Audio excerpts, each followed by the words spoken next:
Monsoon session के conclude होते होते होम मिनिस्टर ऑफ इंडिया ने इंट्रोड्यूस किया 130th कॉन्स्टिट्यूशनल अमेंडमेंट बिल। इस बिल के प्रोविजंस के अकॉर्डिंग चाहे कोई भी लेवल का मिनिस्टर हो, चाहे स्टेट हो या सेंटर हो, including the chief minister and the prime minister of the country, अगर वो इंडिविजुअल अरेस्ट और डिटेन हुआ है लगातार 30 दिन के लिए किसी भी ऐसे क्राइम के लिए जिसमें जो जेल है, जो इम्प्रिजनमेंट की सजा है वो 5 साल से ज्यादा है किसी भी क्रिमिनल ऑफेंस में, तो उसे उसकी पोजीशन से हटा दिया जाएगा।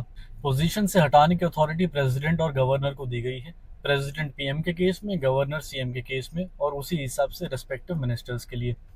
यहाँ पे इंटरेस्टिंग बात ये है, जो वर्ड यूज किया गया है वो एक्यूज्ड है ना कि कन्विक्ट, कि अगर सिर्फ एक्यूजेशन भी है तो भी उस इंडिविजुअल को उसकी पोस्ट से हटा दिया जाएगा। दूसरी इंटरेस्टिंग चीज ये है कि अगर 30 दिन के अंदर प्रेसिडेंट और गवर्नर किसी भी कंक्लूजन पे नहीं पहुंचते हैं तो 31st डे तो ऑटोमेटिक टर्मिनेशन है ही। अगर स्टैट्स पे ध्यान दिया जाए तो पिछले 10 साल में ईडी ने लगभग 121 पॉलिटिकल इंडिविजुअल्स को इन्वेस्टिगेट किया है।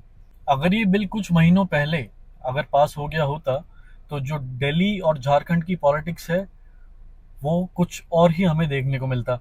रूलिंग पार्टी का जस्टिफिकेशन है, जो प्रधानमंत्री का नारा है कि ना खाऊंगा और ना खाने दूंगा, उसी के हिसाब से रूलिंग पार्टी इसको क्लीन पॉलिटिक्स और मॉरल गवर्नेंस के बेसिस पे जस्टिफाई करती है बिल को। अच्छा, आप सबसे मजे की बात बताता हूँ, ये तो सिंपली जस्टिफाइड है कि ऑपोजिशन के लिए तो दिक्कत की बात है ही, लेकिन जो ऐसे लीडर्स हैं जो टाइम टू टाइम इधर से उधर शिफ्ट होते रहते हैं, कभी पोजीशन को देख के, कभी अपनी पॉलिटिक्स चमकाने के लिए, लेकिन वो रूलिंग पार्टी के अलाइज हैं, उनके लिए ये सबसे बड़ी दिक्कत की बात है, क्योंकि ऐसे लीडर्स को इस बिल के थ्रू कंट्रोल करना बहुत ही आसान हो जाएगा।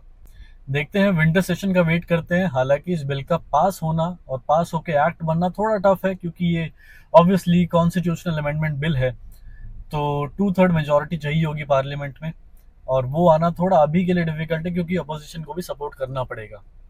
लेकिन ओवरऑल हमारी इंडियन पॉलिटी किस डायरेक्शन में जा रही है, हम इस बिल के थ्रू उसका थोड़ा अंदाजा लगा सकते हैं। Stay tuned.